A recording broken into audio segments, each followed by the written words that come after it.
Un jour, en marchant, vous levez les yeux vers le ciel et vous voyez un objet argenté à l'horizon, souvenir d'un lointain passé. Nous nous souviendrons toujours de notre héritage et l'heure est venue de connaître nos racines.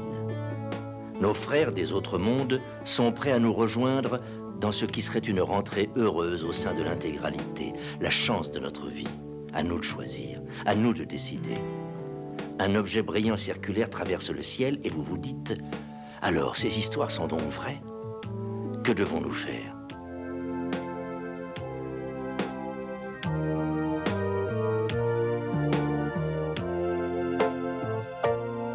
Johannes von Butlar, astrophysicien, écrivain.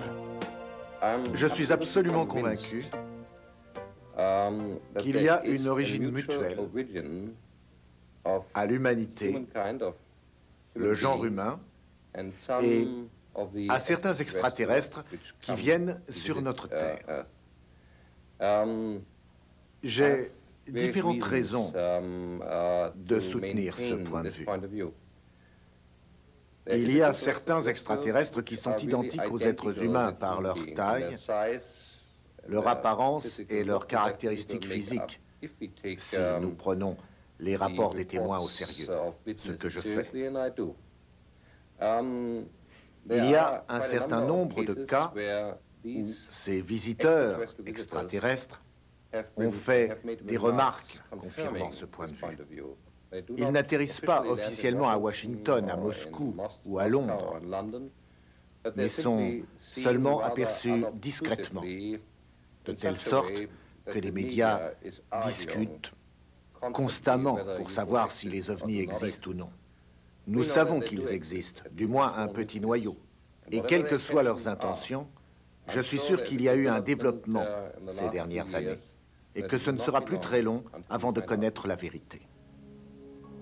Les vaisseaux spatiaux signalent-ils leur présence en laissant leurs empreintes dans les champs de blé? Si oui, comment? Des champs de blé en Angleterre citent d'un étonnant phénomène appelé pictogramme. En 1990, 1200 symboles complexes sont apparus dans le sud de l'Angleterre. Certains montraient une extraordinaire ressemblance avec des gravures de monuments primitifs. Certains disent qu'il s'agit de messages d'engins spatiaux, d'autres que c'est l'énergie de la Terre qui réagit avec l'énergie de l'espace. Tous s'accordent pour dire que ces figures ont un tracé intelligent et qu'elles sont peut-être reliées aux mégalithes avoisinantes. Les pyramides, l'une des 7 merveilles du monde, sont des monuments dédiés à une civilisation oubliée. Mais comment ces exploits architecturaux ont-ils été réalisés? Et pourquoi trouve-t-on semblable structure sur Mars? On dit que les pyramides ont été construites par une autre civilisation afin de capter et de stocker l'énergie du cosmos. Elles agissent comme un capteur qui concentre l'énergie sur la planète et leur zénith est en alignement exact avec les Pléiades. Des gens ont eu des contacts avec des êtres venus des Pléiades qui leur ont dit qu'ils étaient là pour nous aider. Quand on leur a demandé « Pourquoi nous aidez-vous ?», ils ont répondu « Parce que nous avons la même origine que vous, nous sommes vos frères. » Nous aimerions vous parler de l'importance des lois cosmiques, de vivre avec, de ne pas les négliger. Le plus beau cadeau que vous puissiez vous faire est de vous comprendre à travers elles. Dans notre monde, nous donnons cette compréhension à nos enfants afin qu'ils aient une vie plus riche. Nous venons de toutes les parties de l'univers et nous vous révélerons notre présence peu à peu, jusqu'à ce que vous compreniez le langage universel. Anthony Dodd, directeur d'enquête à Quest International. Après ma première rencontre, j'étais déterminé, même si cela devait me prendre le reste de ma vie, à découvrir ce que j'avais vu ce jour-là. Et depuis, je n'ai jamais abandonné. Et chaque minute a valu la peine. Et l'argent dépensé aussi. Parce que tout cela m'a rendu beaucoup plus sage. Je sais maintenant des choses que je n'aurais jamais su si je n'avais pas vécu ça. Il y a là-haut une force beaucoup plus grande que tout ce que nous pouvons imaginer. Et ils sont ici, parmi nous. Ils vont et viennent comme ils le désirent.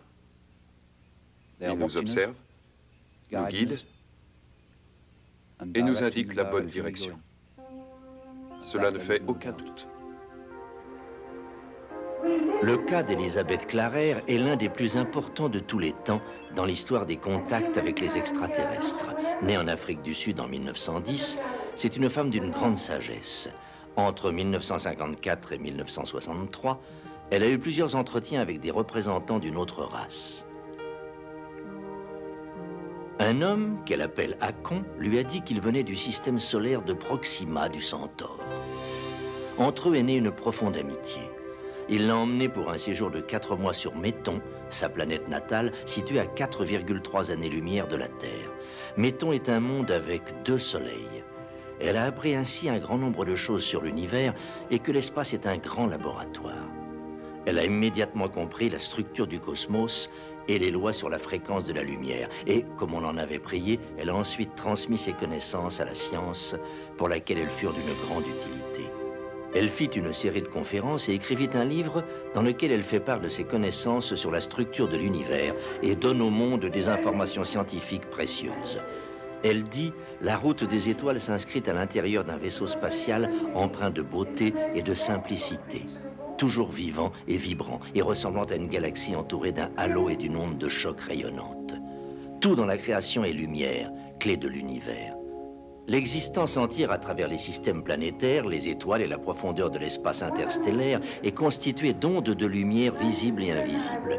Pour toute l'énergie, visible ou invisible, la libération des microatomes de lumière de l'oxygène est la source de toute vie, la forme d'ondes électromagnétiques de la lumière. Cela forme les blocs de construction du cosmos dans lesquels nous avons notre être, comme les microatomes de lumière dans des unités plus grandes sont égaux aux atomes.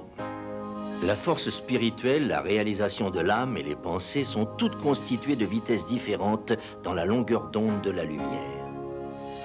L'électricité est faite de microatomes de lumière, alors que le son et les couleurs se produisent quand les microatomes ont des vitesses différentes. Et quand les microatomes sont arrêtés, ils produisent de la chaleur. La lumière est une énergie intelligente qui peut être pensée en termes d'existence et de substance. Le schéma des microatomes de lumière change avec les pensées quand on a compris la formule pour la vibration harmonique de la lumière. La clé de toute vie de l'univers réside dans l'interaction harmonique de la lumière. Une formule mathématique pour tous les transports réside dans les fréquences vibratoires de l'harmonique de la lumière, avec des ondes d'antigravité et des zones de temps qui sont simplement le taux de fréquence entre chaque pulsation de la spirale de la lumière. En contrôlant ce taux de fréquence, le flux du temps peut être varié quand quelqu'un se déplace simplement dans l'environnement de quelqu'un d'autre. Le vaisseau se déplace instantanément d'une planète à une autre ou d'un système solaire à un autre. Et le temps, comme une grandeur géométrique, est contrôlé ou éliminé.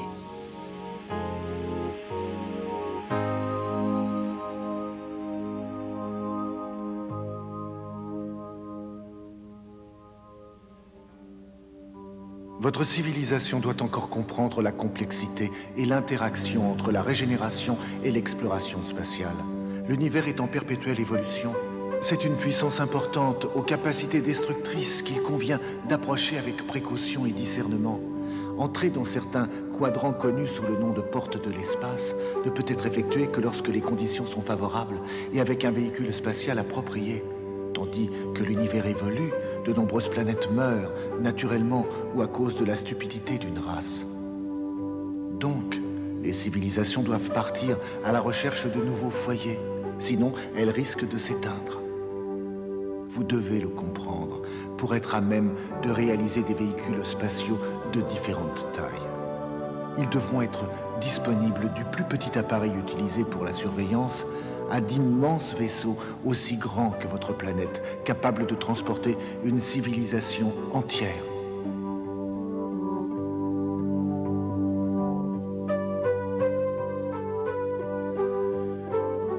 Notre conquête de l'espace est l'étape naturelle qui a permis à la science de progresser dans des secteurs qu'elle ne pouvait jusque-là explorer sur Terre. C'est ainsi que naîtra une nouvelle technologie. Jesko von Puttkamer, spécialiste de l'espace, direction de la NASA. L'espace a conduit à une prise de conscience de la Terre. Et j'ai toujours dit qu'il fallait aller dans l'espace et développer notre aptitude à aller dans l'espace afin d'effectuer ensuite un retour sur Terre, avec de plus grandes capacités et le savoir-faire pour résoudre nos problèmes, les problèmes cardinaux du siècle à venir. Et donc, quand je parle d'aller sur la Lune ou Mars, il ne faut pas le comprendre comme le vol de, vous savez, le vol de gens qui fuiraient un foyer qu'ils n'aimeraient plus. C'est vraiment, il faut vraiment que ce soit une prise de conscience de la Terre. Et donc, il faudrait savoir, d'une manière implicite, que d'aller explorer les planètes pendant que nous soignons la Terre servira un jour à la sauver. En explorant Vénus, Mars ou Jupiter, nous en apprendrons plus sur la Terre. Cette étude comparative nous en apprendra plus sur nous et sur notre monde. Il faut comprendre que ces études planétaires, ces gens qui atterriront sur Mars ou ailleurs, ne seront pas réalisés par des gens indépendants de nous, mais feront partie intégrante d'un programme global constant.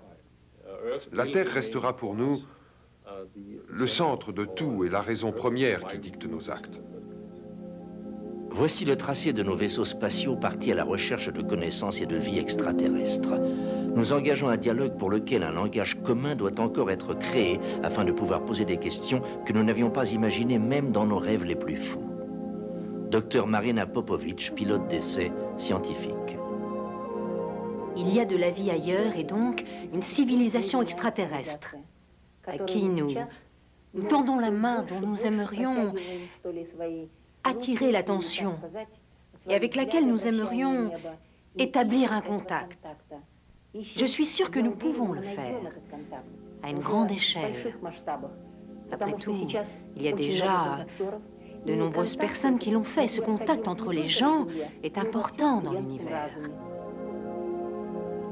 L'océan de l'énergie éternelle est le cycle de l'intégralité universelle et la combinaison en évolution d'attractions opposées se produisant ensemble et formant un tout unifié. Toute force a une force opposée qui est le reflet de son action et de sa cause. La pensée de l'amour et de la paix reflètera l'amour et la paix, de même que la pensée de la colère et de la souffrance reflètera ces énergies négatives. Les énergies projetées parcourront ce cycle et retourneront un jour à la source même de la vie.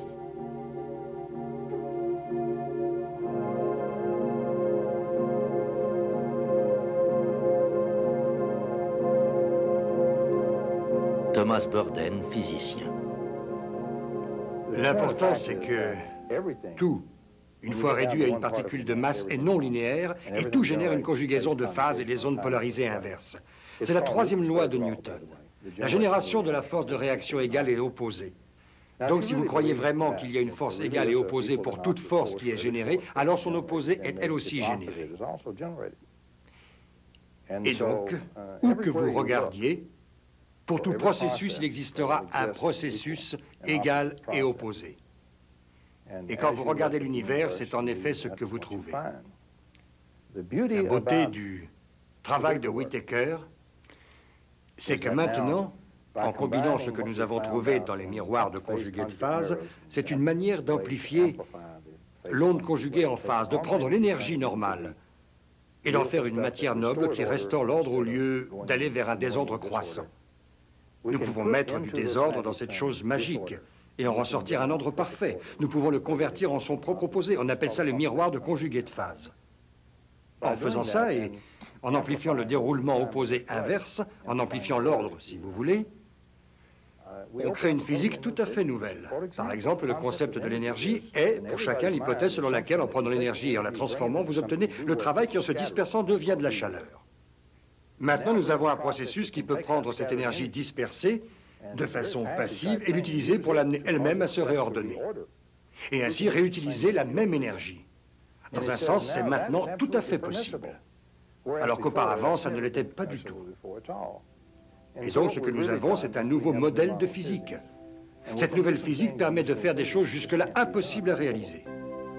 La percée scientifique réalisée par Rupert Sheldrake apporte une solution nouvelle et radicale au mystère de la vie. Sheldrake dit que la mémoire est inhérente à la nature. Tous les systèmes naturels, des minéraux à l'homme, héritent d'une mémoire collective de leur genre. Il dit que le rapport de cause à effet est une mémoire naturelle qui dépend de la résonance des formes, un processus qui implique une action éloignée dans l'espace et le temps. Loin d'être emmagasinés comme des traces matérielles dans nos cerveaux, nos souvenirs résultent de notre accord intérieur avec et dans le passé. Professeur Rupert Sheldrake. Je suis biologiste et mon intérêt principal est de comprendre le développement des plantes et des animaux. Comment ils grandissent dans l'œuf, comment se développent les embryons. C'est le sujet de mes recherches depuis de nombreuses années. Et cela m'a conduit à la question de la mémoire dans la vie. J'en suis venu à penser à un héritage biologique impliquant une sorte de mémoire semblable aux gènes dont héritent les organismes. Il y a une mémoire des premiers membres de la race, une mémoire collective. Ceci dépend du processus que j'appelle résonance des formes. Cela signifie que si les animaux apprennent une chose dans un endroit, par exemple, alors les animaux de la même espèce devraient pouvoir l'apprendre eux aussi, partout ailleurs, simplement parce que leurs ancêtres l'ont apprise. Voici donc le principe de la résonance des formes, de la mémoire de la nature. Dans sa forme la plus générale, appliquée au-delà des domaines biologiques, physiques ou chimiques, cela suggère que les soi-disant lois de la nature, les régularités de la nature, peuvent être plus des habitudes que des lois éternelles, invariables. À l'intérieur des champs énergétiques de chacun se trouvent les molécules qui enregistrent les ondes et les schémas de pensée. Celles-ci interagissent avec les champs énergétiques de l'univers où jamais rien ne se perd et sont emmagasinées dans un réservoir appelé mémoire collective. La combinaison des pensées qui émanent de toute personne sur cette planète résonne à travers l'espace sans égard pour la distance. De ce fait, les pensées d'une personne dans une partie du monde peuvent en affecter une autre dans une autre partie, aussi bien que dans la même pièce. C'est pourquoi certaines personnes, instinctivement, ressentent ce qu'une autre personne ressent vis-à-vis d'elle sans qu'elle n'ait eu le moindre contact. Burghard Heim, cosmologue. On peut aujourd'hui montrer qu'au-delà de ce monde physique, il est possible de trouver un domaine de structure qui ne puisse être décrit comme matériel, mais qui peut toujours changer et restructurer le monde matériel, en particulier les structures des êtres humains. Quand je regarde ces projections dans l'espace physique, je vois de grandes similarités avec le champ morphogénétique de Rupert Sheldrake. La chose la plus importante qui puisse nous être donnée, individuellement ou collectivement, est d'aider à cicatriser la blessure humaine, qui est que nous sommes séparés de tout ce qui est puissant, de tout ce qui est au-delà de notre connaissance individuelle. Afin de permettre à notre race d'évoluer, nous devons être capables d'effacer cette illusion de la séparation. Sheldrake nous a donné un vocabulaire qui parle de notre résonance innée, au-delà de la différenciation des espèces, en incorporant plutôt une conscience cosmique. C'est une chose dont je parle beaucoup dans mon travail. J'ai découvert que nous n'avons pas seulement un ADN physique qui offre le plan détaillé de notre véhicule de conscience physique, mais aussi un ADN émotionnel et un ADN spirituel qui voyagent avec nous dans cette existence. La science lutte toujours contre l'invisible. Mais alors que nous commençons à reconnaître ce que j'appelle l'essence et ce que Sheldrake appelle la résonance, nous sommes sur le point de pouvoir mettre en place quelque chose qui peut être perçu et utilisé. Parce que si nous comprenons notre ADN émotionnel, nous pourrons commencer à le sculpter afin de sélectionner avec sagesse et délicatesse seulement les qualités qui faciliteront l'évolution de notre race. en utilisant ces facultés de résonance, nous pourrons commencer à nous rendre compte que nous sommes en communion avec d'autres races et que nous les influençons. Car nous les influençons, que ce soit des civilisations qui se dirigent vers nous de l'espace ou alors de l'intérieur. Il y a même des civilisations à l'intérieur de la structure de la planète Terre elle-même. Il y a une multitude d'occasions de pratiquer la résonance. La résonance signifie vraiment devenir conscient de nos vibrations pour nous accorder, nous aligner sur une vibration que nous percevons suffisamment pour communiquer. Que cet échange soit un échange d'ADN, ou de conscience, il est au-delà de ce que nous pouvons tirer de nos télescopes actuels, de nos appareils de physique qui recherchent la vie. La vie est après tout toujours au-delà, bien au-delà des particules que nous pouvons voir avec notre technologie. Le docteur Sheldrake a fait faire un pas de géant à la science. En résumé, ce qu'il dit, c'est qu'il y a un modèle derrière la structure, la configuration des formes que nous voyons sur le plan physique. Et que ce modèle est dynamique plutôt que statique et qu'il récolte les données sur la façon dont les choses sont transformées au niveau physique. Ainsi, par exemple, si dans un laboratoire de New York, on fait germer un cristal et qu'ensuite, dans un laboratoire de Paris, on fait germer le même genre de cristal, le fait qu'un cristal ait germé à New York va accélérer le processus de germination à Paris, bien qu'il n'y ait aucune communication entre les scientifiques des deux bords. C'est vraiment une confirmation de la théorie générale de ce que l'on appelle en physique les théories sans lien ni cause. C'est-à-dire que le monde est un ensemble continu. Ce qui arrive dans une partie du monde affecte une autre partie sans que l'information soit transmise de l'une à l'autre. Notre interdépendance avec l'univers est notre influence sur la croissance ainsi que notre plus grand pouvoir inné pour découvrir tout ce qui existe.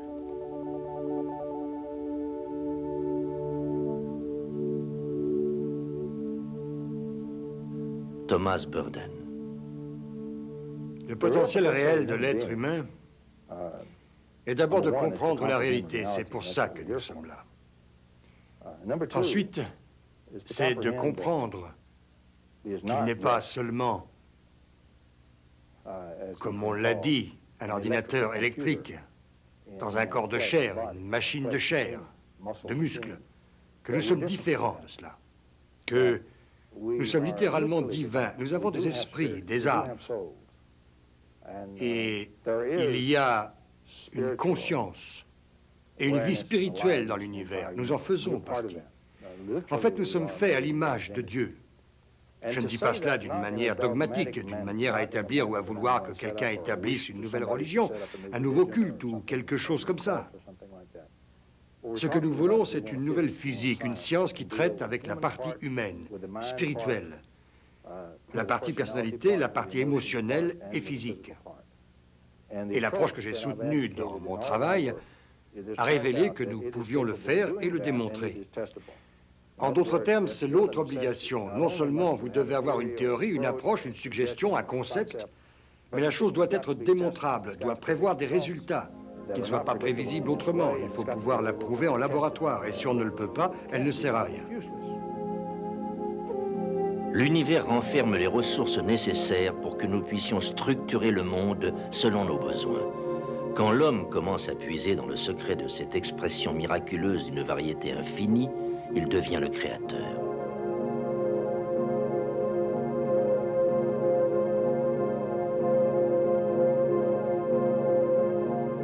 Thomas Burdен.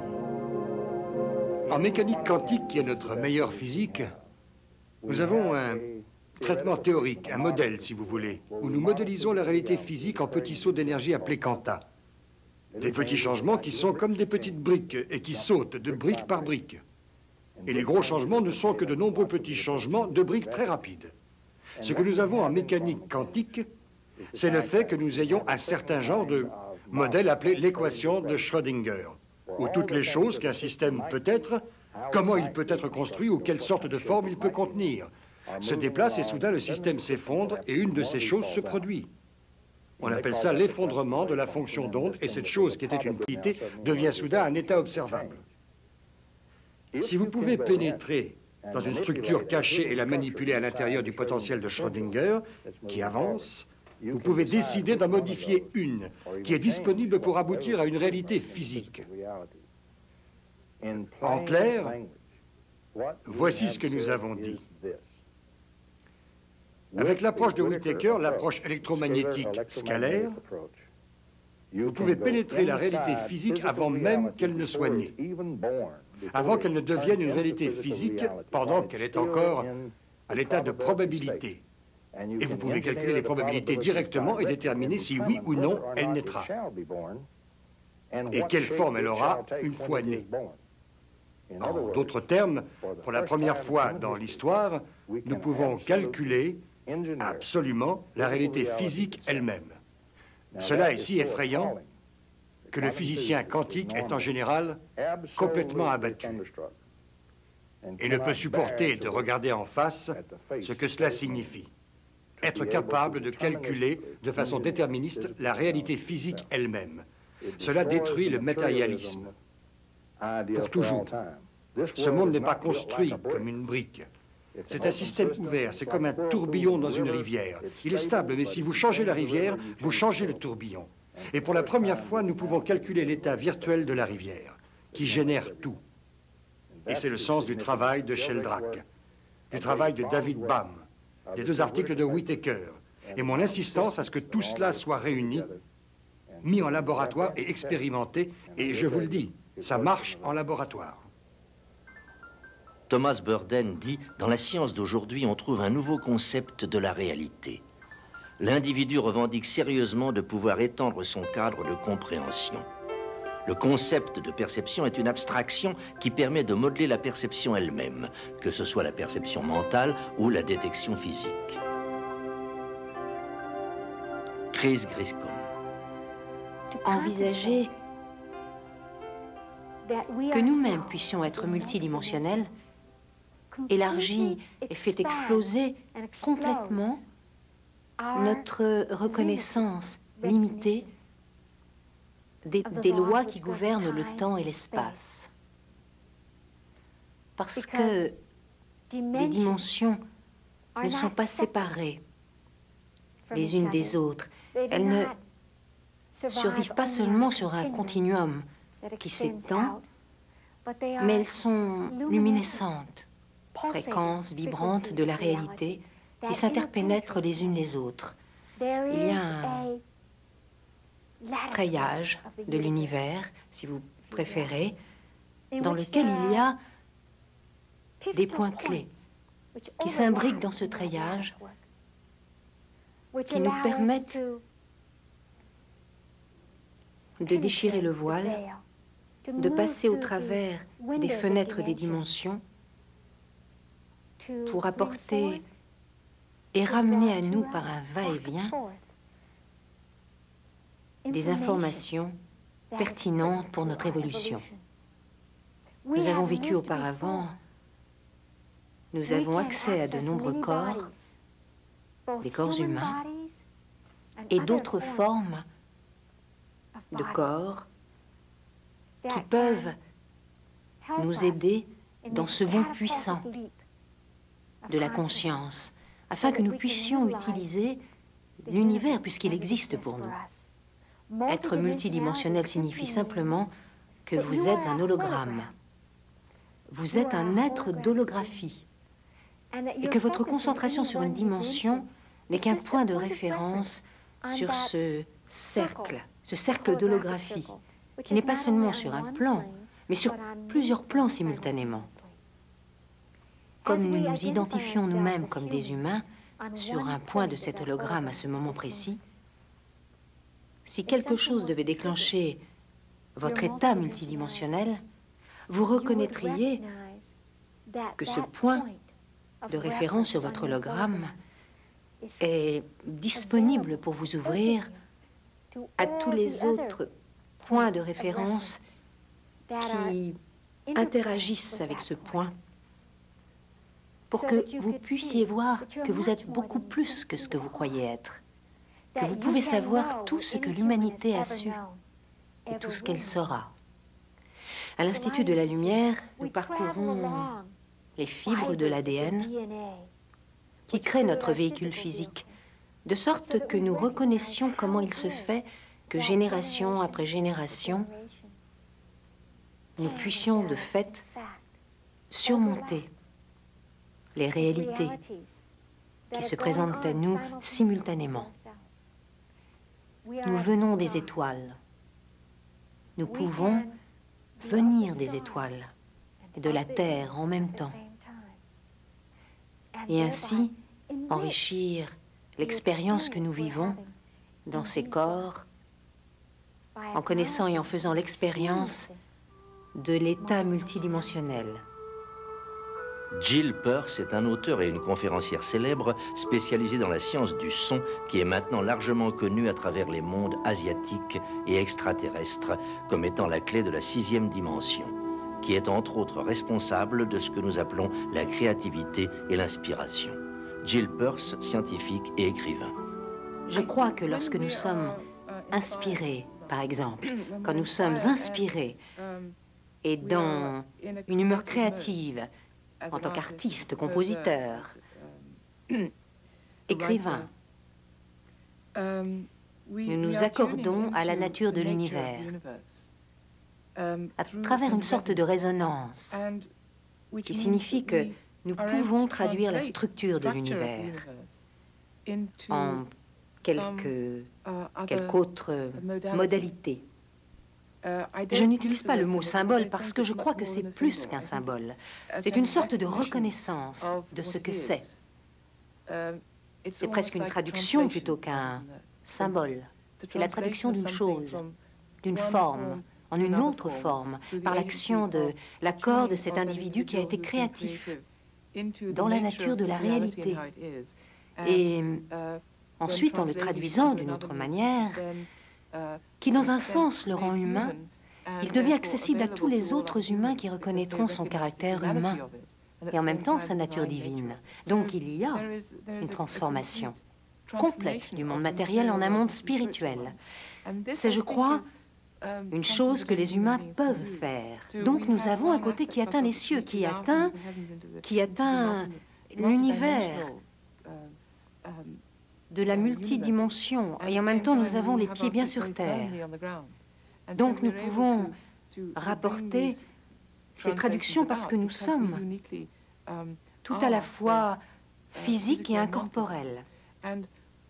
Et par mon travail, je trouve que tout ce processus de traduction se fait de façon plus effective par le son, parce que le son, dans un sens comme l'humanité, est une chose d'un côté très matériel, en ce sens que si vous analysez la musique et le son, ça en revient à un calcul. Vous savez, si vous faites comme ça, vous interrompez la continuité de l'action. Si vous allez plus vite, vous avez un rythme. Si vous allez encore plus vite, vous avez une note, et encore plus vite, une harmonique. Donc toute la musique peut être traitée comme un calcul. C'est purement un calcul, qui est aussi matériel que peut l'être la matière. En même temps, si vous écoutez une symphonie de Beethoven ou de Mozart et que vous êtes ému jusqu'aux larmes, il n'y a aucun moyen de décrire cela. Parce que l'émotion créée par la musique n'est pas quelque chose de matériel ou de descriptible et ne peut être rendu par le langage ou le calcul. C'est une expérience fantastique. Alors, le sentiment que nous avons, c'est que nous faisons partie de quelque chose de grand et de merveilleux.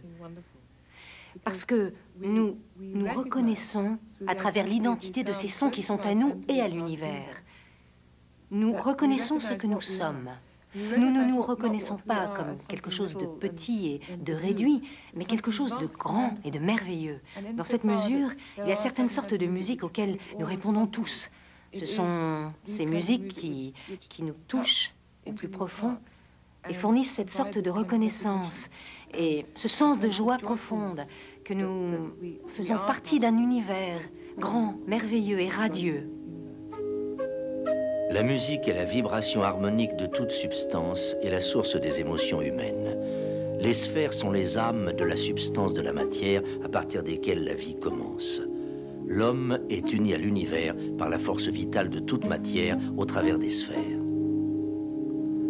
Jill Peirce. Tout d'abord les sphères. Dans la compréhension traditionnelle des sphères à travers la tradition chrétienne et dans la Renaissance, donc les sphères sont censées être les sphères de l'être qui ont séparé l'humanité terrestre de Dieu. Et donc quand une âme naît, un petit morceau de l'étincelle divine se sépare de Dieu et traverse toutes ces sphères à travers tous les domaines de l'esprit et des puissances, les domaines des anges et des archanges, les étoiles fixes et les sphères planétaires. Elle traverse tous ces éléments jusqu'à la Terre elle-même. Alors, l'âme traverse tout ceci et, le faisant, elle ramasse les qualités astrologiques, les configurations particulières de sa propre nature selon le moment de sa naissance. En même temps, si ce que Platon nous dit est vrai, elle ramasse aussi sa propre musicalité, les qualités musicales des sphères selon le moment de sa naissance. Et c'est ainsi que naît un être musical. Donc, c'est vraiment la compréhension qui nous vient à travers celle du son, c'est-à-dire que l'univers n'est pas seulement vivant, mais aussi compréhensible. Lors de ses nombreux voyages dans l'espace, Elisabeth Clarer a appris que la race d'Akon vivait en harmonie de corps et d'esprit, qui est la base d'une existence saine et la responsable de l'élimination de la maladie. Ils savent que la plupart des maladies sont causées par un stress émotionnel ou psychologique. Akon lui a dit que tous les habitants du cosmos portaient sur notre monde un regard vigilant. Il voit que le monde naturel est en train de mourir à cause du déséquilibre que nous avons créé dans la nature en réduisant les ressources sur lesquelles nous vivons. Et ils veulent nous aider. Quand on leur demande pourquoi ils ne viennent pas plus souvent, ils répondent « Pour venir ici, nous devons procéder à plusieurs sortes d'ajustements sur nos corps, parce que nous ne connaissons plus les microbes. »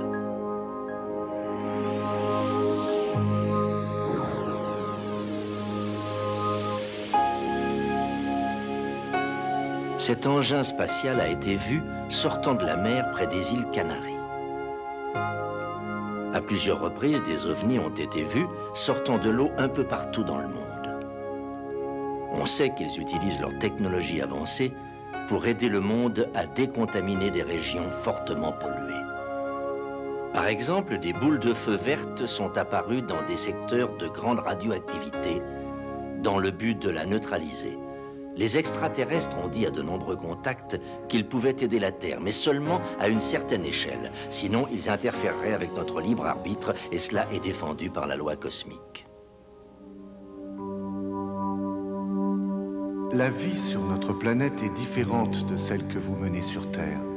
Nous avons depuis longtemps surmonté les aspects négatifs de l'agression, de la jalousie et du pouvoir. Bien que selon vos standards, nous soyons très avancés, nous menons une vie simple d'amour, de respect mutuel et d'harmonie, chacun s'intégrant à l'autre dans une sorte d'obéissance à la loi cosmique, d'harmonie mutuelle. Notre cellule familiale est la fusion de certaines âmes, ce qui est une forme d'amour supérieur au-delà de votre compréhension. Les enfants naissent de ces cellules familiales pour évoluer dans des niveaux plus élevés de compréhension. Les partenaires ne sont pas liés les uns aux autres comme c'est le cas sur votre Terre. La communion des auras d'âmes jumelles est un tel lien d'amour et de compréhension que des règles ne sont pas nécessaires. Nous n'en avons pas tel que vous l'entendez sur votre Terre, pas plus que de codes de conduite. L'âge n'a pas de conséquences sur nous. Nous pouvons exister sous cette forme pendant un laps de temps égal à plusieurs de vos vies et renaître ensuite à un niveau supérieur. Nous vivons en totale harmonie avec notre environnement. Elisabeth Clarer a été amenée sur notre planète par Akon pour faire progresser la compréhension de votre race vis-à-vis de la vie et des coutumes des habitants cosmiques. Leur amour mutuel n'était qu'une harmonie naturelle de leurs âmes. Akon n'aurait pu vivre en permanence sur votre Terre à cause de la contamination. Quant à nos divertissements, ils sont très différents des vôtres. Nous n'avons pas de sport ni de contact physique violent et ne participons à rien qui puisse créer une rivalité. Notre grand plaisir est d'utiliser notre intelligence, soit seul, soit en groupe, contre des appareils que vous appelleriez des ordinateurs. Notre musique est une combinaison de vibrations, de couleurs, de parfums et d'effets visuels. Cependant, à l'encontre de la vôtre, elle sert de support à nos méditations.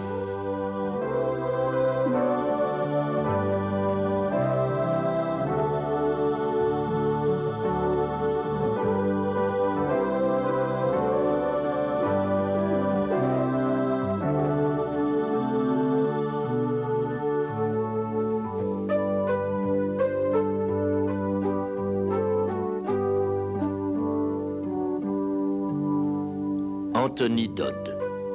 Je savais que je devais trouver des réponses. Ça a été très difficile. Il n'était pas facile d'expliquer un tel phénomène. Mais il me semblait que les choses tournaient en ma faveur. J'ai commencé à recevoir des rapports de gens qui ont su que je m'intéressais à ce sujet. Je recevais de plus en plus de témoignages, par centaines quelquefois.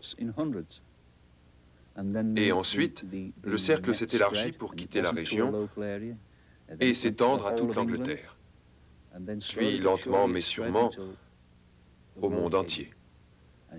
Les informations m'arrivaient de partout et beaucoup de gens m'ont aidé. Et tandis que ces informations s'amoncelaient, le fait qu'il y avait des objets solides et d'autres types d'objets volants, une autre intelligence, ce fait devenait très réel.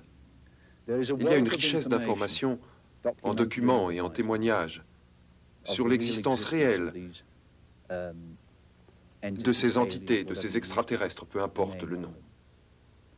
Le problème est que dans notre société, il y a eu une campagne de ridicule, très bien orchestrée, imposée au monde, de sorte que les gens qui ont vu des ovnis ont craint de le signaler par peur du ridicule. Des gens occupant des postes importants en ont vu aussi et m'en ont parlé, mais toujours à voix basse et sans témoin. Quand vous leur demandez pourquoi, ils disent « si je rendais public ce que j'ai vu, je perdrais ma place ». Ce syndrome sévit dans la société depuis de nombreuses années. Il y a de plus en plus de gens qui se font connaître. Nous commençons à abattre ce mur de ridicule. Et les témoignages viennent de toutes sortes de gens. J'en ai eu de médecins, de pilotes, de militaires. Oui, j'en ai de gens comme ça. Cela fait l'effet d'une boule de neige. Ça croît en puissance et en taille. Et ce ne sera plus long avant que toute la population réalise que tout cela existe et que nous ne sommes pas les seuls. Quand ce nouvel état d'esprit verra le jour, je crois que nous atteindrons tous un niveau de spiritualité supérieur.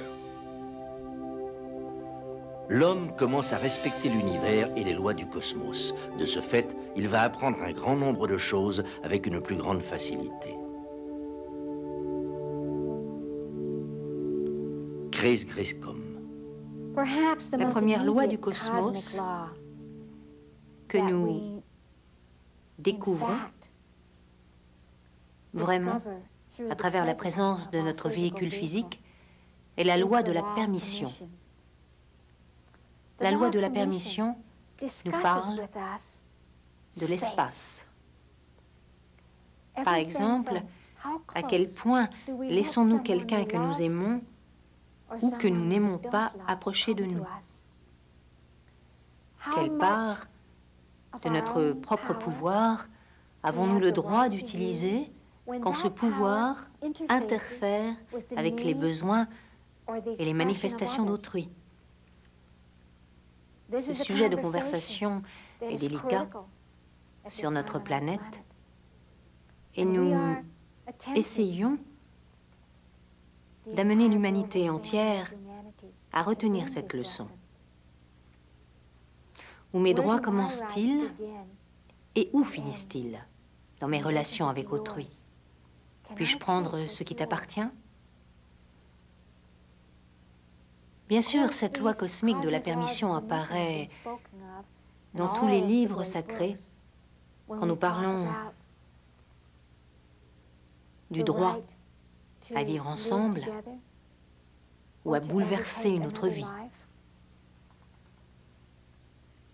Nous devons répondre à ces questions. Bien sûr, j'ai un point de vue tout à fait radical là-dessus, qui est qu'en fin de compte, il n'y a pas de victime. Donc, si vous prenez de l'espace, à un certain niveau de conscience, il vous est toujours donné. Il vous est donné, non pas parce que vous avez plus de valeur qu'un autre, mais peut-être pour que vous appreniez la loi de cause à effet, ce que nous appelons le karma, que vos actions entraînent des réactions. L'espace que vous prenez, s'il empiète sur celui de quelqu'un d'autre, crée une énergie qui produira un effet. Et cet effet sera une leçon. Ce sont des choses que nous devons appliquer dans notre conscience quotidienne pour que nous prenions conscience que ce que nous faisons, ce que nous pensons et même ce que nous ressentons influence ceux qui nous entourent. Et nous devons commencer à demander la permission à ceux qui nous entourent. Il y a un grand besoin d'assainissement sur notre planète. Et jusqu'ici, nos meilleures intentions n'ont pu contribuer à régler un conflit entre deux nations ou entre deux enfants, ce qui n'est guère différent. Rupert Sheldrake. Je crois que c'est un grand secours de reconnaître qu'il y a une interconnexion entre les gens, interconnexion entre la vie humaine et la planète, que ce que nous faisons individuellement affecte les autres, pas seulement à travers nos paroles et nos actes, mais aussi à travers nos pensées qui peuvent influencer les autres par une sorte de résonance. Jill Peirce. Quand nous aurons commencé à savoir comment pénétrer notre petit moi pour devenir un grand moi qui ne fait qu'un avec l'univers, il n'y aura plus de petit moi et d'univers, mais un grand sens d'unité. Ensuite, nous pourrons vraiment commencer à réaliser que quoi que nous fassions, cela affecte les autres parties de l'univers. Et donc, ce n'est qu'en réalisant cette connexion entre toutes choses, en réalisant que si nous faisons quelque chose, cela se répercute aussi partout et sur tous. Alors, ce que nous faisons compte vraiment, ce n'est qu'alors que nous pourrons prendre la responsabilité de nous-mêmes, des autres et de l'univers, comme d'un tout. Thomas Burden. L'orientation actuelle en Occident est qu'il faut lutter contre la nature. Il faut la dominer et la maîtriser par la force. Nous détruisons ainsi de nombreux processus naturels. Une meilleure approche serait d'adapter ces processus naturels et de les utiliser pour atteindre les buts que nous nous sommes fixés pour le bien de l'humanité. Nous tirerions plus de la nature en la prenant gentiment par la main plutôt qu'en essayant de la détruire. Un jour, si nous persistons à essayer de la détruire, nous réaliserons que nous sommes nous-mêmes naturels et que nous nous détruisons. Rupert Sheldrake. Ce serait alors une science qui aurait des motivations autres que le désir de pouvoir et de conquête. La science, telle que nous la connaissons, est fondée sur la métaphore de la conquête impériale, la conquête de la nature, son asservissement et la domination de l'homme. L'intégration de votre société dans les forces de votre environnement naturel est une étape nécessaire pour réaliser l'harmonie parfaite. Vous trouverez à l'intérieur des forces naturelles qui entourent votre existence les moyens d'accomplir tous vos souhaits possibles si vous savez canaliser ces forces dans la bonne direction. Les traumas de la famine, la maladie et la mort tels que vous les connaissez ne sont pas inévitables. Une nourriture abondante et une technologie médicale supérieure sont à votre portée si vous concentrez vos efforts sur la croissance positive et non sur l'agression négative. La prise de conscience de votre propre potentiel en totale harmonie avec les forces de la création vous élèvera à une technologie et à un statut au sein d'une spirale de compréhension toujours croissante. En termes concrets, vous pourrez transformer les déserts en zones cultivables et fertiles. Tous les éléments de votre monde pourraient se trouver à votre service jusqu'au jour où la paix et le bonheur parfait prédomineront sur votre planète.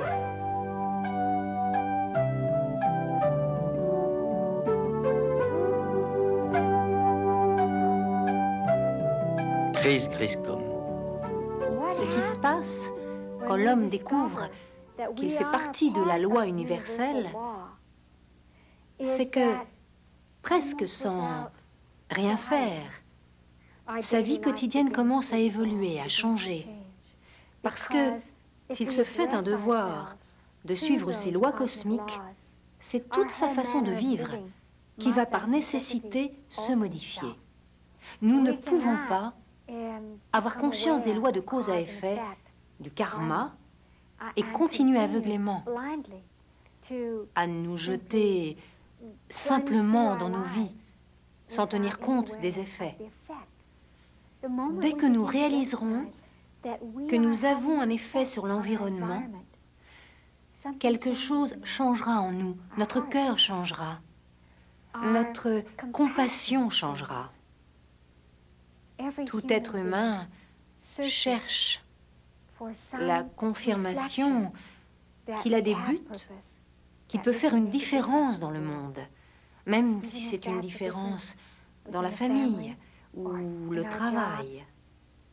Plus nous prendrons conscience de quelle manière nos actions dans le monde ou nos sentiments dans le monde affectent ce qui nous entoure, plus nous serons désireux de progresser et de participer à la loi de l'engagement. Engagement est un terme très puissant, un terme qui est accueilli avec beaucoup de dédain par la plupart d'entre nous, parce que nous considérons l'engagement comme une contrainte, une barrière. Cela veut dire faire ou être comme ça et pas autrement. Mais quand nous comprendrons que l'engagement est le plaisir du but personnel de nos propres ressources qui se trouvent exprimées publiquement, ces énergies prendront alors un nouveau sens à nos yeux. Nous apprendrons à nous engager, à dire « je veux participer, je veux être visible ». Je réalise que ce que je ressens, ce que je pense, se répercute sur le monde. Voilà pourquoi il est si important aujourd'hui de nous concentrer sur nous, de méditer, de descendre au centre de nous-mêmes et de faire le bilan de ce que nous savons. Parce que, par exemple, en découvrant le point de paix dans notre corps, nous commencerons à irradier un écho qui sera reçu, une énergie qui va influencer à chaque instant l'énergie de ceux qui nous entourent et de ceux qui les entourent eux-mêmes. Et cela se répercutera sur toute la planète. Donc, en utilisant notre conscience pour réaliser ce que nous créons dans le monde, si nous pataugeons dans notre vie individuelle, malheureux, en sentant qu'elle ne suffit pas, qu'elle qu'elle n'a aucun sens et que nous sommes nuls, nous créons alors autour de nous une énergie qui se répercute sur nous tout autant que sur le monde. Il est donc très important d'admettre que nous ne sommes pas accidentellement sur cette planète, que nous sommes là dans un but précis, et que tout ce que nous pensons et ressentons influence notre entourage, afin d'accueillir chaque jour comme un défi, une aventure, tout en sachant en nous-mêmes que nous sommes de taille, que nous sommes assez forts pour affronter tout ce qui se présente. Finalement, en commençant à chercher et à comprendre les lois cosmiques, nous comprendrons que c'est nous qui avons créé l'univers comme tremplin de notre évolution. Cette compréhension fera naître des échos et des désirs inconnus jusque-là et dont nous prendrons conscience et nous aidera à nous créer une nouvelle qualité de vie. Notre propre prise de conscience et celle de la place que nous occupons dans la loi universelle d'échange est le canevas de l'espérance cosmique, l'expression généreuse de l'amour et de la création. Le cosmos est rempli de toute l'énergie dont nous avons besoin. C'est comme marcher sur une plage en n'ayant qu'à se baisser pour ramasser des diamants. Notre conscience actuelle ne nous permet pas de nous exclure plus longtemps de nouvelles dimensions. Thomas Burden. Nous traitons avec un domaine que nous avons soudain changé. La réalité est devenue bien différente de celle dont nous avions l'habitude. Nous passons de l'ordinaire au véritable univers, un univers plus mûr. Il faut apprendre à gérer cela. Il faut apprendre à le gérer tout comme un enfant apprend à faire de la bicyclette à force d'essais et d'erreurs. C'est un fonctionnement totalement différent que nous devons apprendre à gérer. C'est possible avec l'être humain. Nous sommes le phénomène scalaire le plus merveilleux du monde qui ait jamais été imaginé à l'intérieur d'un corps. Nous possédons déjà les outils les plus merveilleux qui aient jamais existé. Malheureusement, la puissance de ce système est dans l'inconscient. Nous n'en sommes pas conscients. J'hésite même à dire tout ce que nous pourrions faire si nous contrôlions activement notre système. Tout ce que nous appelons miracle, les gens qui passent à travers les murs, entre autres, est susceptible d'être fait. Sommes-nous capables de contrôler ce genre de choses? Parce que nous pourrions alors contrôler l'énergie cosmique qui est sans limite. Nous ne sommes pas encore prêts, dans l'état actuel des choses, à envisager que l'homme ou l'être humain peut devenir beaucoup plus puissant tout en respectant autrui. Nous ne sommes pas prêts à affronter le fait que nous devrons laisser l'intelligence regarder directement dans notre esprit. De nombreuses affaires telles que nous les traitons aujourd'hui vont en pâtir quand une bonne carte, disons, essaiera de battre une autre bonne carte. Au jeu comme en affaires. Donc tout ce qui est source de conflit dans notre société devra être réglé par des moyens différents parce que les gens seront au courant de tout. Ils connaîtront nos véritables mobiles. C'est une manière de faire différente de ce que l'être humain a connu jusqu'ici. Le processus par lequel nous acquérerons la capacité d'utiliser cette partie de nous-mêmes que nous avons toujours eue, ce n'est ni mystérieux ni mystique. Il y a un véritable processus physique, un véritable mécanisme en nous.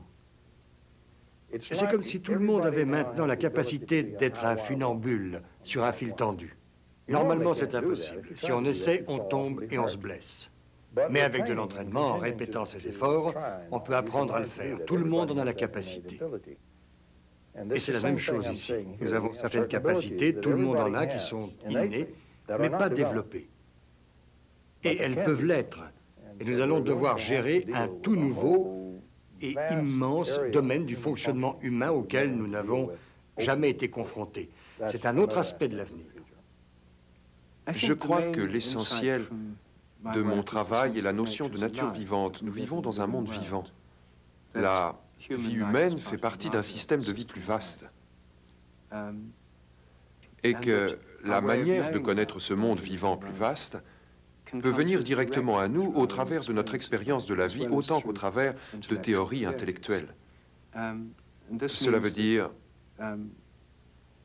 comprendre et réaliser une fois encore que le monde est vivant d'une manière que j'essaie de détailler dans mon livre « Renaissance de la nature ».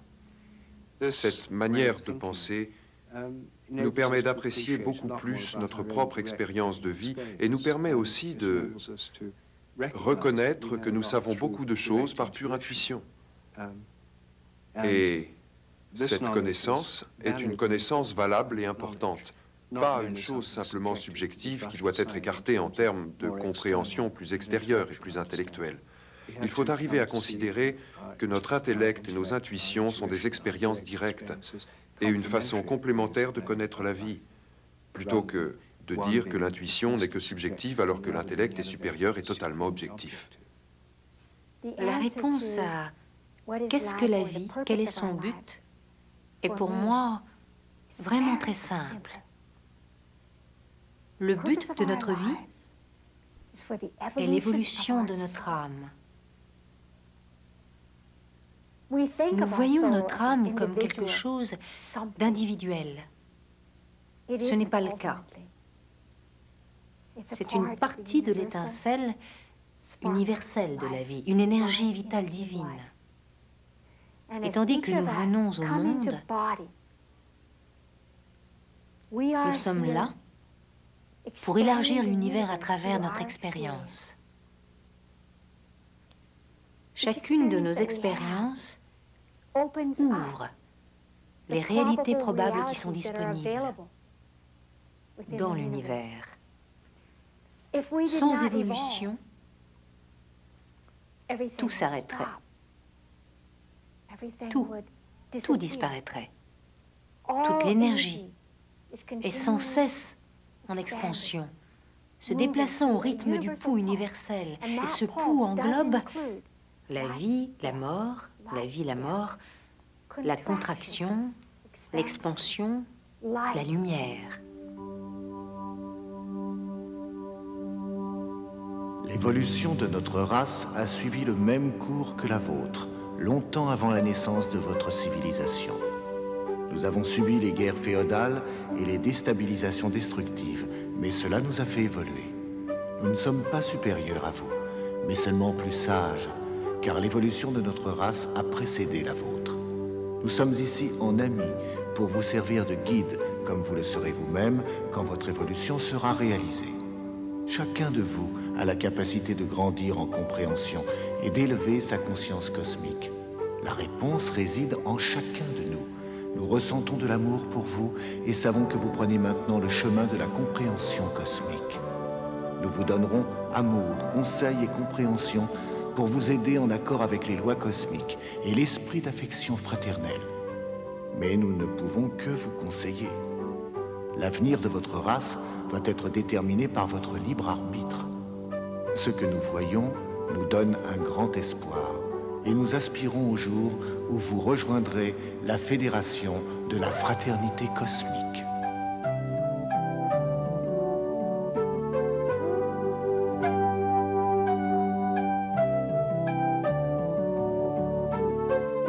Chris Griscom. Le seul fait de vivre nous donne à chacun ce champ électromagnétique d'énergie vitale que nous irradions vers l'extérieur. La planète elle-même a un champ vital. La Terre elle-même, le ciel, ont une énergie vibrante qui est constituée des particules de notre conscience. La conscience n'est pas un concept psychique. C'est une énergie qui suit les lois cosmiques du mouvement et de la transmutation. Si nous prenions conscience de ces auras, de notre propre aura, et que nous les épurions volontairement, que nous les guérissions, changeant grâce à elles toute forme de pensée négative, et qu'ensuite mon aura touche votre aura, nous créerions une nouvelle possibilité de relation.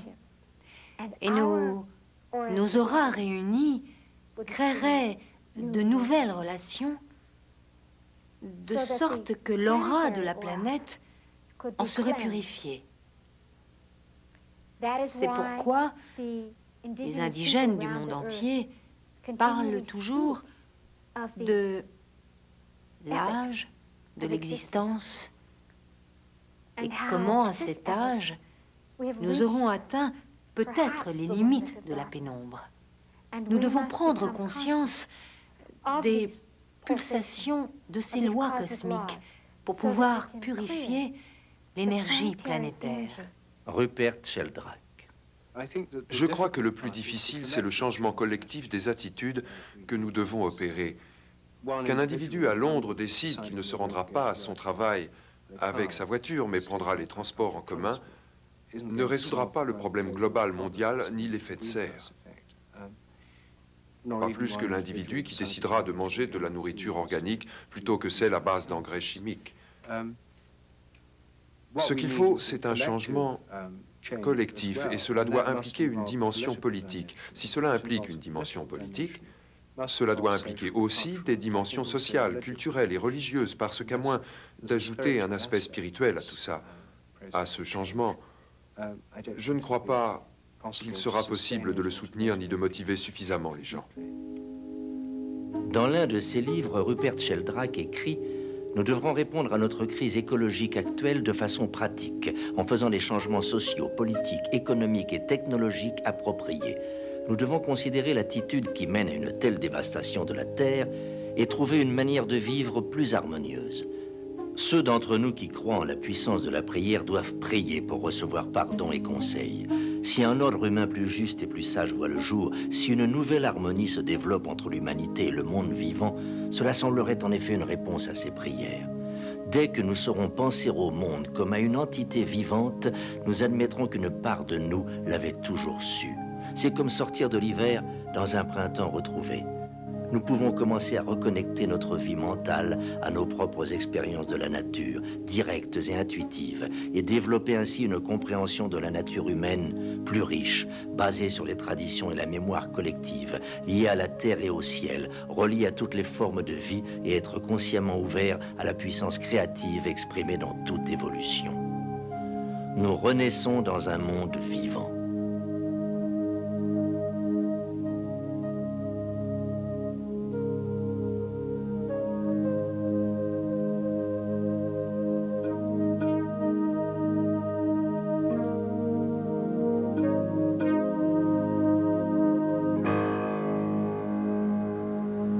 Vilayat Inayat Khan. La seule façon d'être optimiste, c'est de croire que ce sont les douleurs de l'enfantement d'une nouvelle humanité qui deviendra beaucoup plus consciente de son unité et de la façon dont ce qui se passe dans une partie de la planète affecte les autres parties de la planète. Elle aura conscience que l'on peut résoudre les problèmes par le dialogue plutôt que par les armes. C'est ce qui se passe. Et c'est pour ça que je me sens optimiste. Et il est possible que si ce n'était pas pour un tel défi, l'humanité ne serait pas arrivée à ce degré de compréhension qui nous est venu à travers cette crise. Je me sens optimiste sur ce point. Et je le suis parce que j'ai trouvé une telle beauté chez les gens. Je suis tellement ému parfois par la beauté que je sens chez eux. Je crois que le seul espoir est la beauté qui se réalisera sur cette planète. Philosophiquement parlant, si je pose la question de savoir ce qu'est la loi de la nature, philosophiquement donc, je pense à l'intention de l'homme qui parle de la loi de la nature pour la première fois. Ce que l'être humain essaie de dire quand il dit c'est la loi de la nature, il essaie désespérément de dire que la réalité est maintenant devenue immobile. Et la base de ça, c'est un monde statique, devenu très mécanique. C'est une tentative pour retourner à la notion d'univers mécanique qui a depuis longtemps disparu.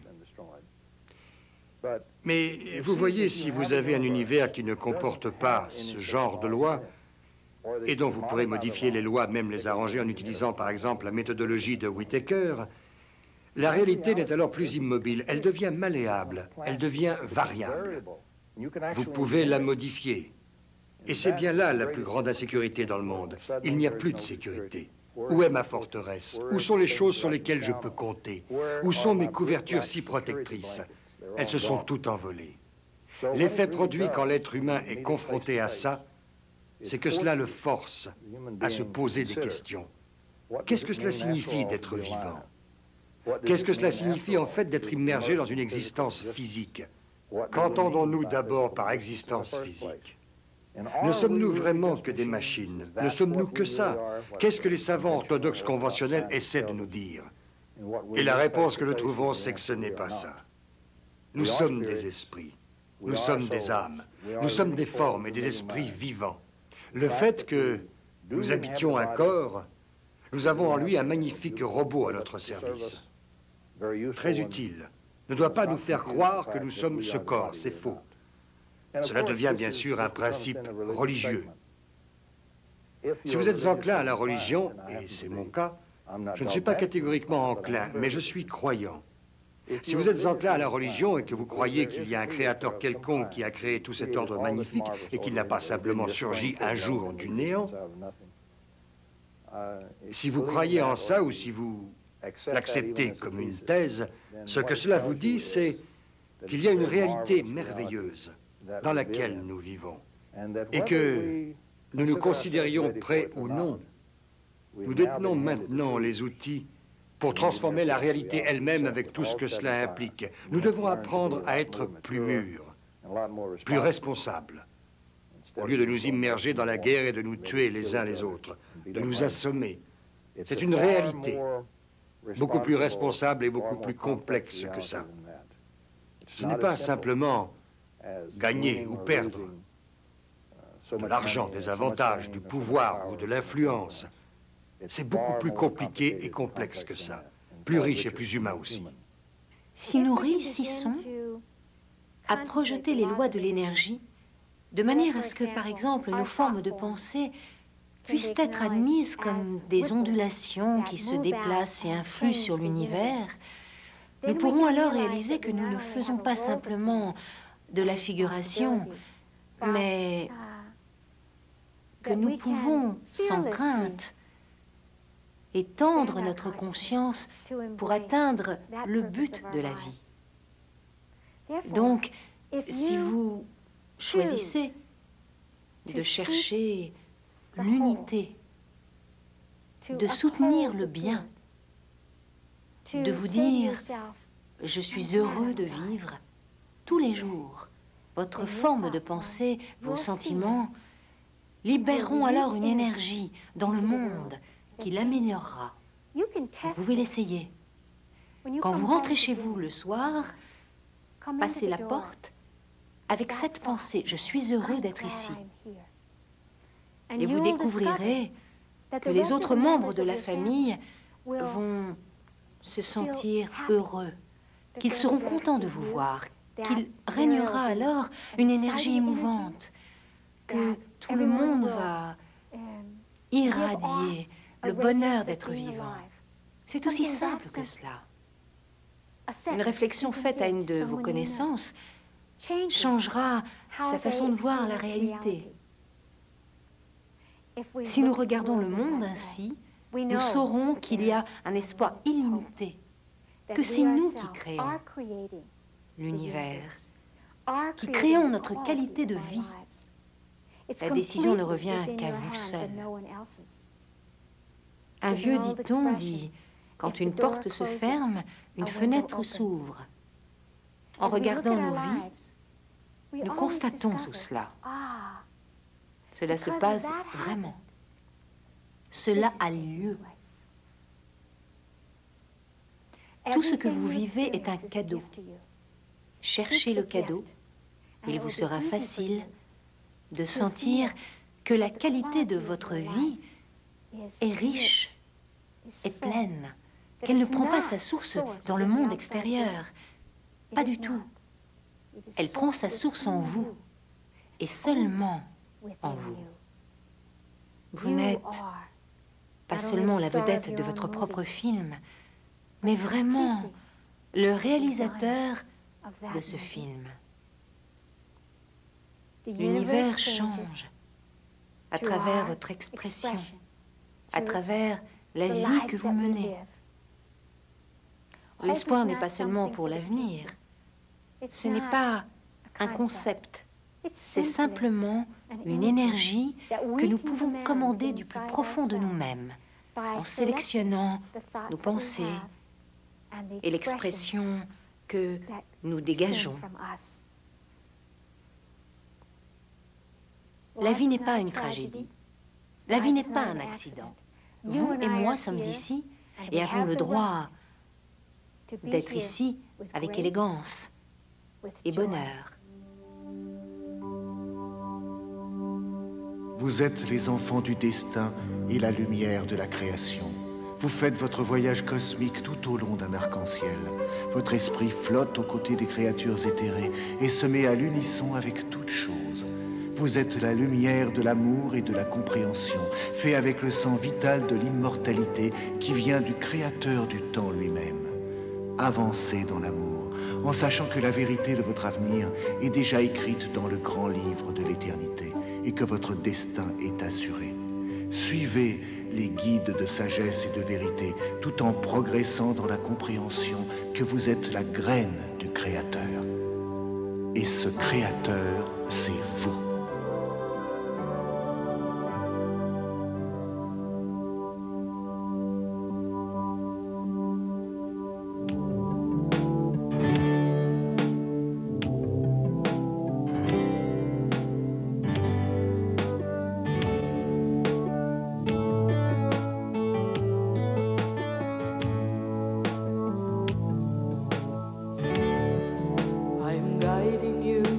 Across the universe, spinning words into your mind, making you speak of love, the everlasting one, on your way to life, on your way to life, on your way. I'm leading you across the universe, bringing sun into your heart, making you feel the warmth of joy, embracing you on your way to life, on your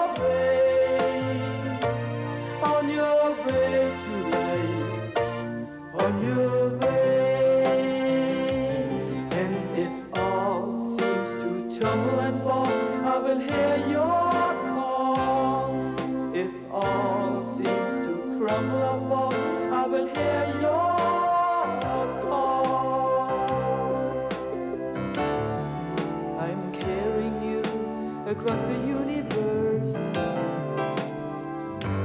setting crystals into your weary eyes, making you see the beauty of nature surrounding you on your way to life, on your way to life, on your way.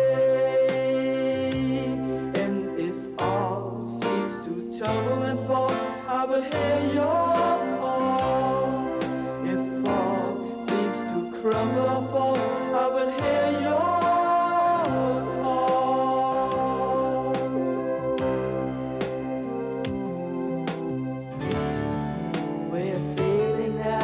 Across the universe, feeling the fire in our souls. We too are part of this endless